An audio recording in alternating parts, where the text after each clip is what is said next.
Hi, this is Dennis, the Arizona above ground pool installation professional with over 50 years experience. This job is a 21 by 43 Wilbar above ground swimming pool located in the Santan area of Arizona. I have one helper on this job and that's all we needed to get it done.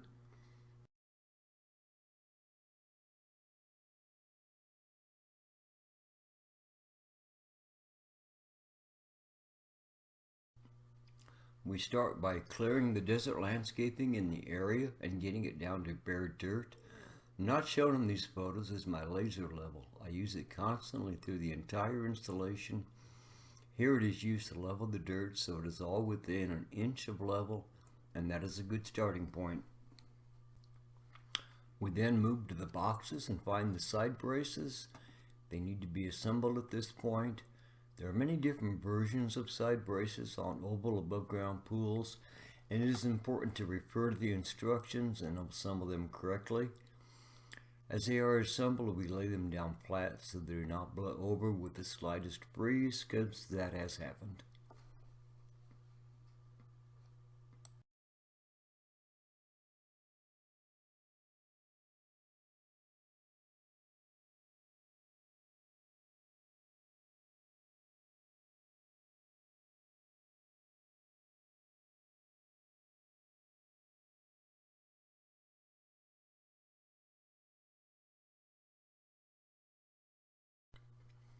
With all the braces built, we add some water to the pool area to make the digging for the brace channels easier. The next photo needs some back history as there are some steps to take before you reach this point. I have found a center point for the pool and have a string line set on one side that we will be starting on. When setting a string line, I like to have something to square off of. In this case, it was the back wall. Sometimes it is the patio, or maybe just centered into the area that was marked off for the pool. With a center point and a string line, we set all the braces in a row against the string line and connected with bottom rails. I set each brace square with the string line and check the measurements at the front of the channel. When I'm happy with the way the side looks, we mark around each brace and move everything out of the way so we can start digging.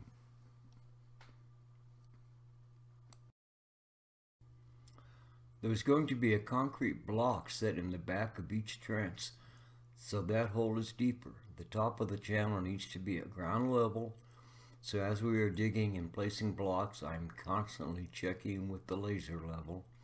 I check the trench and the block, and once the brace assembly is in place, I check the front and the back of the brace assembly and make any adjustments as needed.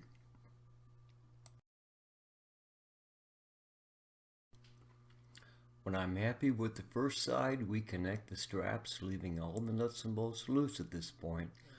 We then connect the braces on the other side and lay it out much the same way we did the first side, with all the bottom rails in place and straps connected. Here's the important thing. We square one side with the other side, one end brace to the opposing end brace, and then the opposite end braces. These measurements need to be the same. Everything is then moved aside and trenches dug, block set, laser leveled. With everything back in place, we check the square from corner to corner one more time, tighten all the nuts and bolts on the straps, and backfill the trenches. We now have all the braces set, backfilled, and packed, and they're all perfectly level and straight on both sides. With all the braces set, we connect all the end bottom rails. There are some important things going on here. Make sure you're using the right rails in the right places.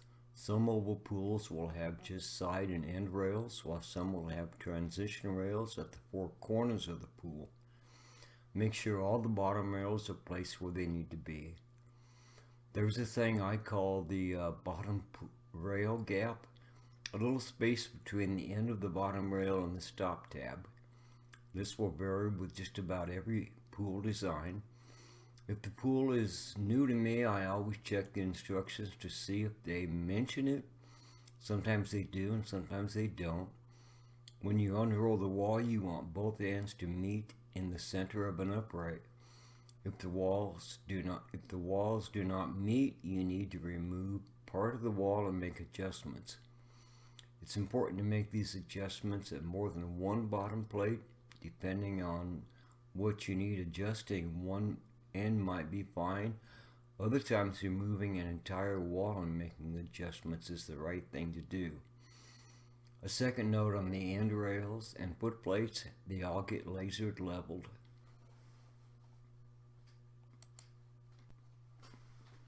Now we have a pool frame with a smooth base, square and level side braces, and leveled end rails.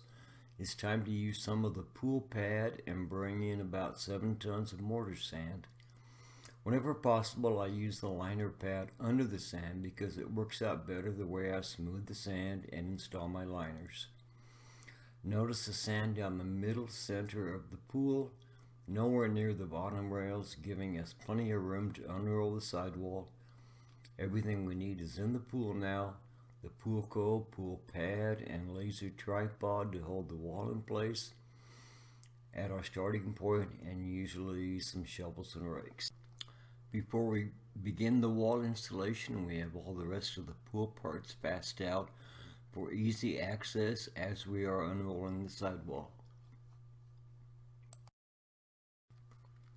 As the wall is getting unrolled and placed into the bottom rails, the pool frame is getting installed, the uprights and top rails. There are 3 reasons for this. We never want a wall to blow down. I want to see the entire pool built before I even think about the liner installation. And the way I install liners is over top of the pool frame. The sides of an oval pool, especially one this big, are the most vulnerable to falling down. With this pool, we have installed the side support top plates. With this model, they attach with 4 screws. With screws in the 2 outer holes, they can be tilted up on the inside, and as the wall goes in, each one gets pushed down over the wall. This is all the support the sides need to hold it up.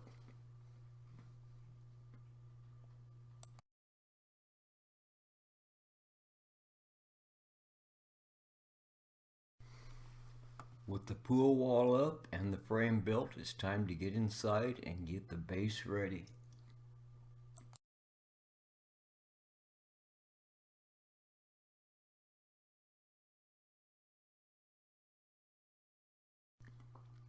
On this job, we have the rest of the pool pad to install. We'll hold it in place with the sand. The preformed pool cove was installed and taped into place, and the sand is ready to spread.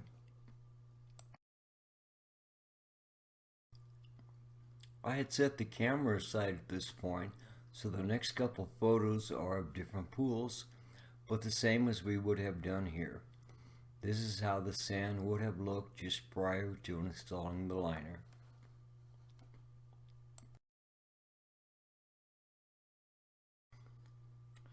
This is how the liner would have looked pulled over the frame of the pool just prior to starting the water. The liner is let down a little at a time as the bottom takes on water, and at just the right time the top rails come off a few at a time, and the liner gets set and top rails go back on.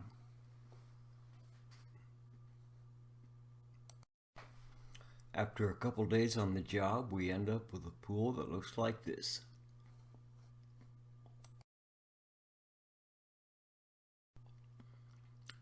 At this point, you can like me, follow me, or visit my website, shadebuilder.com, in the pool section, where everything you ever want to know about above ground pools is covered.